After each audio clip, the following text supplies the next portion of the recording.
السلام علیکم۔ آج کل ایک ٹرکش ڈرامہ پاکستانی چینلز پر دکھایا جا رہا ہے، ارطغرل غازی، جس کے بارے میں کافی مشہوری بھی چل رہی ہے اور لوگ اس کے بارے میں اپنے کمنٹس بھی کر رہے ہیں۔ ہمارے بہت سارے معزز ساتھیوں نے، معزز اسکالرز نے بھی اس پر کمنٹس کیے ہیں، اور اس ڈرامے کو پاکستانی عوام کو ریکمنڈ کیا گیا ہے کہ وہ بہت زیادہ زور و شور سے دیکھیں۔ میں اس بارے میں ذرا سا تھوڑی سی مختلف رائے رکھتا ہوں۔ اگر تو آپ یہ کہیں کہ یہ ایک بڑا اچھا انٹرٹیننگ ڈرامہ ہے تو yes of course I agree to this point کہ یہ واقعی میں ایک بڑا اچھا انٹرٹیننگ ڈرامہ ہے، اور بہت سارے فضول قسم کے شوز سے بہتر ہے جہاں پر بچے نسبتاً کمپیریٹیو ہمیں کم از کم ان کو ہماری تاریخ کے بارے میں کچھ علم ہو جائے گا۔ لیکن اگر آپ یہ کہنا چاہ رہے ہوں کہ جناب یہ ڈرامہ، جو کچھ میں دیکھتا ہوں کہ ہمارے ساتھیوں کے کمنٹس ایسے ہیں کہ بس یہ ڈرامہ دیکھتے ہی پاکستان یا پاکستانی معاشرہ یا پاکستانی عوام پوری دنیا پر چھا جائیں گے، اور جناب ایک ترقی کا سفر ہمارا شروع ہو جائے گا، اور ہم اس طرح کے ڈرامے دیکھیں گے تو ہمارے ہاں بہت زیادہ ہمیں پازیٹیو بینیفٹ ملے گا اپنے بیہیویئر میں۔ تو میں معذرت کے ساتھ اس رائے سے تھوڑا سا میں اختلاف رکھتا ہوں۔ ایسا نہیں ہے، اگر ہمارے یہاں اصل میں نئی نسل کو بہت ساری معلومات نہیں ہیں، اور جو ہمارے بہت سارے لوگ ہیں شاید انہوں نے بھی اس طرف ریفر نہیں کیا، اگر آپ 70s to 80s Pakistani T V channel P T V کے ڈرامے دیکھیں تو بڑے زبردست تاریخی ڈرامے اس زمانے میں پریزنٹ کیے گئے ہیں۔ ارطغرل غازی کی طرح کا ایک ڈرامہ اس سے کافی بہتر کوالٹی میں کہوں گا آخری چٹان پاکستان ٹی وی سے پروڈیوس کیا گیا، جو تقریباً اسی ہسٹری پر، اسی پورشن پر یہ اس کو وہ کرتا ہے، کور کرتا ہے، عباسیوں کا لاسٹ دور، اور اس کے بعد منگولوں کی چڑھائی اور سلجوقوں کا دور، اور یہ سارا کا سارا کور کرتا ہے۔ آپ جا کر یوٹیوب پہ دیکھ لیجیے آخری چٹان کے نام سے۔ یہ بہت ہی زبردست ڈرامہ تھا پاکستانی، چونکہ ظاہر ہے کہ جس کلچر کے حساب سے یا جس جہاں ہم اس معاشرے میں رہتے ہیں، وہ رائٹر کچھ نہ کچھ کسی ہسٹری کو بھی لا رہا ہوتا ہے، تو اب نام اور تھوڑے بہت چیزیں وہ اپنے معاشرے کے حساب سے ہوتی ہیں، تو وہ اس میں جو ہے نا زیادہ ایکوموڈیشن ہوتی ہے۔ لیکن چونکہ ظاہر ہے کہ ایک پرانی پروڈکشن تھی، اس زمانے کے حساب سے جب آپ دیکھیں گے تو وہ کلر، وہ ٹیکنالوجی، وہ پروڈکشن کے آپ کو لوازمات اس میں نظر نہیں آئیں گے جو کہ آج کے ماڈرن پروڈکشن میں آپ کو نظر آتے ہیں۔ تو اس لیے میں یہ کہتا ہوں کہ انٹرٹینمنٹ کے حساب سے تو یقیناً ارطغرل غازی ایک بہت زبردست ڈرامہ ہے، آپ اس کو دیکھ کے انجوائے بھی کرتے ہیں، تھوڑا بہت آپ کو ہسٹری سے انٹرسٹ بھی پیدا ہوتا ہے۔ لیکن اگر ہم اپنی قوم کو یہ لالی پاپ دیں کہ جناب یہ ڈرامہ دیکھ کے پاکستان کے جناب معاشرے میں بہت ہی زبردست کوئی چینجز آنے شروع ہو جائیں گے یا اس طرح کے ڈرامے دیکھنے میں، تو میرا سوال یہ ہے کہ 70s سے 80s تک آپ دیکھ لیں، پی ٹی وی کے ڈراموں کی بھرمار ہے اس طرح کے ہسٹورک اور سبق آموز ڈرامے۔ تو کیا پاکستان اس کے بعد پاکستان نے ترقی کی یا نہیں کی؟ پاکستانی عوام دنیا پر چھا گئے یا نہیں چھا گئے؟ پریکٹیکلی دیکھیے، ہمیں زمانے کی مطابقت سے چلنا ہوگا۔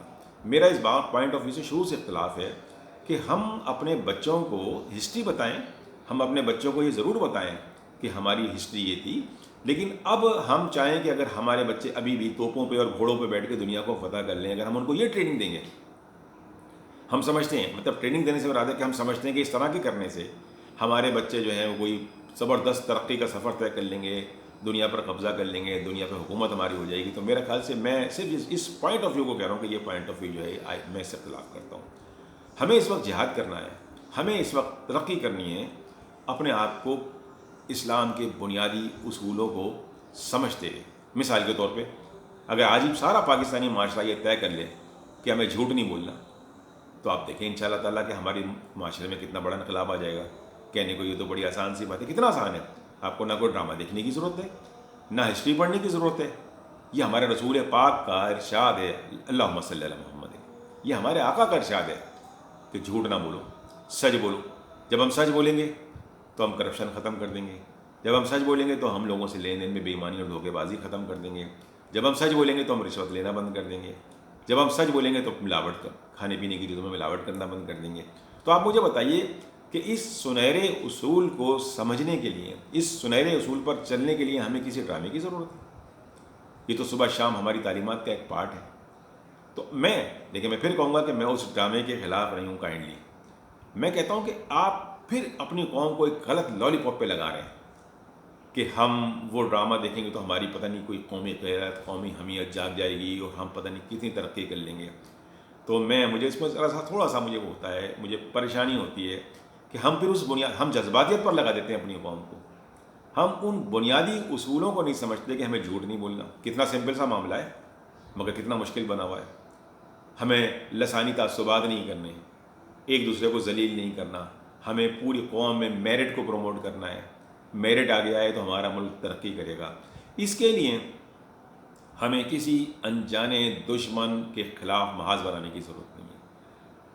یہ میرا پکا یقین ہے، جو میں جتنی زندگی میں نے مجھے اللہ نے دی اور میں نے دیکھا ہے اپنے تجربے سے، کہ پاکستان یا پوری عالم اسلام یا پورا آپ ویسے بھی ہمارے آس پاس کے جو ملک ہیں ان کو دیکھ لیں، اب مذہب سے ہٹ کے بھی ہمارا پرابلم، ہمارا دشمن کوئی باہر دور طاقت نہیں ہے. ہمارا دشمن تو ہم خود ہیں. ہم جھوٹ بولتے ہیں، ہم تعصبات کرتے ہیں، ہم مذہب لنگوسٹک بنیادوں پہ، مذہب کی بنیادوں پہ ایک دوسرے کے خلاف اس کے حق مارتے ہیں. ہم سیاست میں فیئر نہیں ہیں. ہم اپنے بچوں کو تعلیم میں آگے لانے کی کوئی کوشش نہیں کرتے. ٹھیک ہے نا، اگر جہاد کرنا ہے، اگر آپ نے ارطغرل غازی سے کوئی سبق لینا ہے تو وہ سبق یہ کہ آپ نے اپنے بچوں کو تعلیم دلانی ہے. آپ نے اپنے ہی بچوں کو نہیں، ان غریب اور پسماندہ مجھ جیسا آدمی بھی کسی 2 بچوں کی اگر تعلیم کا میں انتظام کر دوں تو شاید میرا معاشرہ جو ہے ارطغرل غازی یا اس سے بڑے بڑے ہمارے جو ہے نا لیڈر پیدا کرے ہمارا معاشرہ، اور ہمارا معاشرہ آگے بڑھے. جب ہم انڈیپینڈنٹ ہوں گے تو ہم آگے بڑھیں گے. ہمیں انڈیپینڈنٹ ہونا ہے، ہمیں چڑھائیاں کر کے قبضہ کرنا ہے، نہ کوئی ہم پر چڑھائی کر کے قبضہ کر رہا ہے. کائنڈلی اس بیہیویئر کو میں چاہوں گا کہ ہماری قوم سمجھنے کی کوشش کرے. وہ زمانہ اب ختم ہو گیا ہے. اب آپ نے ترقی کرنی ہے اپنے اندر سے. شاید یہ سب سے آسان کام بھی ہے اور یہ دنیا کا سب سے مشکل کام بھی ہے. ہم سب اس کو کرنے کو تیار ہی نہیں. تعلیم میں ہم پیچھے ہیں، لسانی تعصبات، مذہبی فکری تعصبات ہم نے چاروں طرف پالے ہوئے ہیں، اور ہم ایک انجانے دشمن. کہیں پر ہم ملکوں کی سطح پر دوسرے ملکوں کو گالیاں دیتے ہیں، کہیں پر ہم لسانی طور پر کسی دوسری برادریوں کو گالیاں دیتے ہیں، کہیں پر ہم مذہبی طور پہ اپنے ہی ملک میں کسی دوسرے فرقوں کو گالیاں دیتے ہیں، اور اپنی جو ہمارا کم حیثیت اس کو چھپا لیتے ہیں. کم حیثیت سے مراد ہے ہمیں پڑھ لکھ کے آگے بڑھنا ہے، ہمیں لوگوں کی مدد کرنی ہے. جو اتنی باتیں ہم چاروں طرف کر رہے ہوتے ہیں، ہم اپنے آپ سے سوال کریں کہ ہم نے، ہمارے لیڈران، ہمارے صاحب ثروت لوگ، آپ نے ایک بچے کی تعلیم بچپن سے لے کے آخر تک کسی آپ نے بچے کی تعلیم ایسی کرا دی اپنے بچوں کے علاوہ کہ جو معاشرے کا ایک سنہرا اور چمکتا ہوا ستارہ بنے. یہ وہ چیزیں ہیں، پرابلمس جن کو ہمیں فیس کرنا ہے. ہمیں اگر ڈرامے بنانے تو ہمیں اس ٹاپک پہ ڈرامے بنانے ہیں. ہمیں اپنی قوم کی تعلیم کرنی ہے تو ہمیں اس ٹاپک پر اپنے قوم کی تعلیم کرنی ہے. اگر میرا مقصد، پھر میں بار بار آپ سے کہوں گا کہ آپ یہ ڈرامہ بہت اچھا انٹرٹیننگ ڈرامہ ہے، لیکن اس ڈرامے کو مجھے یہاں پر آج اس لیے بولنا پڑا کہ مجھے ایسا لگ رہا ہے کہ ہم ایک ایسا لالی پاپ بنا رہے ہیں کہ جناب اس طرح کے ڈرامے بنیں گے تو پاکستان ایک ترقی کے سنہرے دور میں داخل ہو جائے گا. اس کے لیے ہمیں عمل اور کردار کی ضرورت ہے. اللہ حافظ.